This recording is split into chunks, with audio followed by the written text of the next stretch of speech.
बातें आपको बताना चाहता हूँ जो आपको लगता है कि ऐसा है, मेरा बच्चा बीमार है, ये होता है और शायद वो नॉर्मल चीज़ हो। तो स्टार्ट करते हैं इनसे। तो इन्होंने जैसे कहा कि मेरे बच्चे को हर महीने बुखार हो जाता है। मैंने पूछा आपको कैसे पता चलता है बुखार है, तो इन्होंने कहा ये गर्म रहता है। तो आपको ये बता दूं कि जो भी छोटे बच्चे रहते हैं जो कि तेजी से बढ़ते हैं, उनकी लंबाई बढ़ती है, तो उनका माथा, ये पीछे, ये हाथ और पाँव यानी कि तलवा वो गर्म रहता है 4 साल तक। कुछ बच्चों का 12 साल तक गर्म रहता है। तो वो बुखार नहीं होता है, उसको बुखार नहीं कहते हैं। वो चूंकि तेजी से लंबे बड़े होते हैं तो वो बुखार नहीं है, वो नॉर्मल है उसके लिए। अब आप क्या है, आप डॉक्टर, लोकल डॉक्टर के पास जाते हो, वो देखता है आपको क्या करेगा, अब आए हो तो दवा दे देता है। आप खिलाते हो, सोचते हो डायरेक्ट खिलाया तो बुखार उतर गया, फिर 15 दिन बाद फिर बुखार हो जाता है, आपको लगता है। तो वो बुखार नहीं है। अगर बुखार आपको लगता है कि बार बार बुखार हो रहा है तो आप नापिए थर्मामीटर से। जाड़े में अगर 99.5 हो और गर्मी में अगर 100 लिख के आए तब बुखार है, नहीं तो 99 और 99.25 ये सब बुखार नहीं होता है। ठीक है। दूसरा कंप्लेन करते हैं ये लोग, बहुत लोग, कि मेरा बच्चा जैसे खाना खाता है लैट्रिन करने चला जाता है।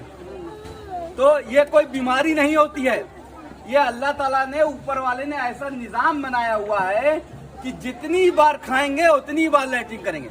अगर जैसे मान लो छोटा सा बच्चा है, अभी था ना, कहाँ गोदी वाला बच्चा नहीं, अगर मान लो जो पैदा हुआ बच्चा है जो 6 महीने से नीचे रहते हैं, एक दिन में 10 बार, 20 बार, 30 बार, 40 बार तक लैट्रिन कर सकते हैं। जितनी बार माँ का दूध पियेंगे उतनी बार लैट्रिन करेंगे, वो नॉर्मल है। अब क्या है, वो लेके जाते हैं डॉक्टर के पास, मेरा बच्चा जितनी बार खाता है लैट्रिन करने आता है। अरे वो नॉर्मल है उसके लिए। और डॉक्टर कहता है अरे लीवर खराब है उसका, गांव में सब लोग कहते हैं लीवर खराब है उसका, उसकी दवा चलाने लगते हैं, तो वो नॉर्मल है। 2 बात मैंने बताई। तीसरी बात, जैसे ये सब लड़कियां हैं, ये इस उम्र के लड़के हैं, ये जितने लड़के जो 4 साल के, 5 साल के, 10 साल के, 12 साल तक के लड़के जो होते हैं यूजुअली कहते हैं कि पैर दर्द करता है शाम के टाइम, तो उसके लिए कहते हैं कैल्शियम की कमी है। ऐसा कुछ नहीं है। ये सब बच्चे जो हैं लंबे होते हैं तो उनकी हड्डियां खिंचती हैं, उसकी वजह से उनको दर्द होता है। और वो दर्द जो है आप शाम को मालिश कर दीजिएगा कोई भी तेल से, वो चला जाएगा। तो वो कोई बीमारी नहीं है, वो भी नॉर्मल है।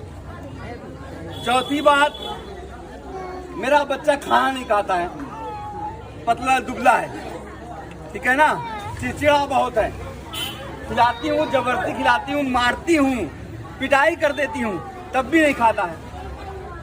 तो कोई भी बच्चा, ये जान लीजिए, ये तो आदमी के बच्चे हैं ना, जानवर को भी आप मार के खिलाएंगे वो नहीं खाएगा, ये जान लिए।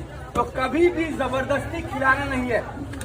जैसे आप, छोड़ दो पकड़े, जैसे आप अपने बच्चे को अम्मी अब्बू बोलना सिखाते हैं, अम्मा अब्बा बोलना सिखाते हैं, जैसे चलना सिखाते हैं, जैसे पेशाब पैखाना करना सिखाते हैं, वैसे ही बच्चों को खाना सिखाना पड़ेगा।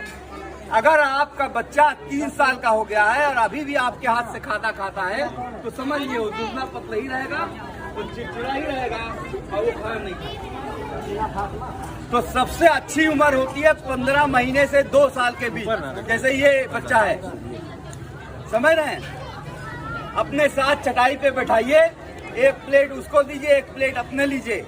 अब कुछ खाना, कुछ भी ले लिए, खिचड़ी ले लिए, दलिया ले लिए, खीर ले लिए, मुंह में डालिए, कुछ कपड़े पे गिराइए, कुछ फेंकिए, उसके साथ खेलिए, उसको सिखाइए कि ये खाना खाया जाता है ऐसे।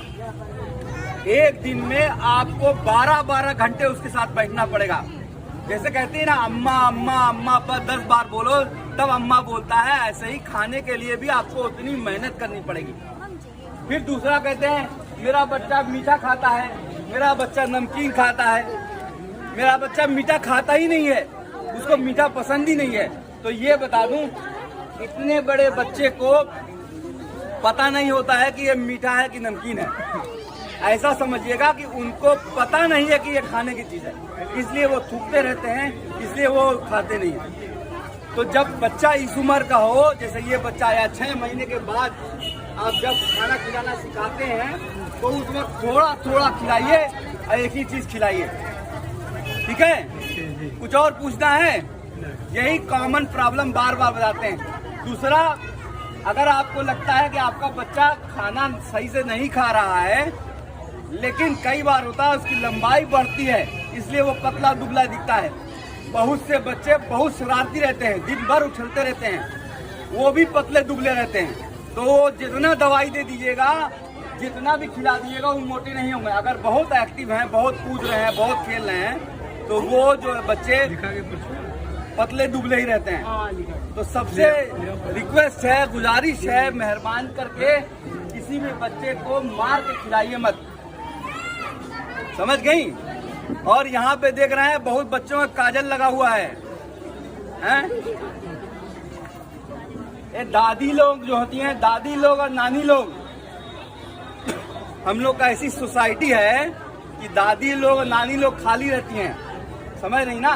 तो क्या करती हैं, जब पोता पोती हो, नानी हो जाता है तो जबरदस्ती उसके कान में तेल डाल देंगी, उसके नाक में तेल डाल देंगी, उसके पेनिस में तेल डाल देंगी, समझ नहीं है? काजल लगाया करेंगी, तालू की मालिश करेंगी। ये सब करना नहीं है, कोई जरूरी नहीं होता है। जैसे इस बच्चे को देखो कितना सर पे तेल लगा हुआ है, सोचते हैं सर पे तालू लगा के मालिश करने से वो तालू बंद हो जाएगा, ऐसा नहीं है, वो अपने आप बंद हो जाएगा, समझिए? काजल लगाने से सोचते हैं कि शाहरुख खान हो जाएगा, माधुरी दीक्षित हो जाएगी, तो ऐसा नहीं होता है। सारे बच्चों को काजल लगा रहता है, वो कोई शाहरुख खान दिखाई दे रहा है यहाँ पे? नहीं ना दिखाई दे रहा है। तो अगर ऐसा होता तो हर जगह शाहरुख खान दिखाई देता। तो काजल लगाने से 1 लाख बच्चे जो है इंडिया में, या तो उनकी आंख की रोशनी कम हो जाती है या तो अंधे हो जाते हैं। तो काजल लगाना, अगर नजर से बचाना है तो यहाँ लगाइए। काजल लगाने से आंख जो है बड़ी नहीं होती है, चौड़ी नहीं होती है।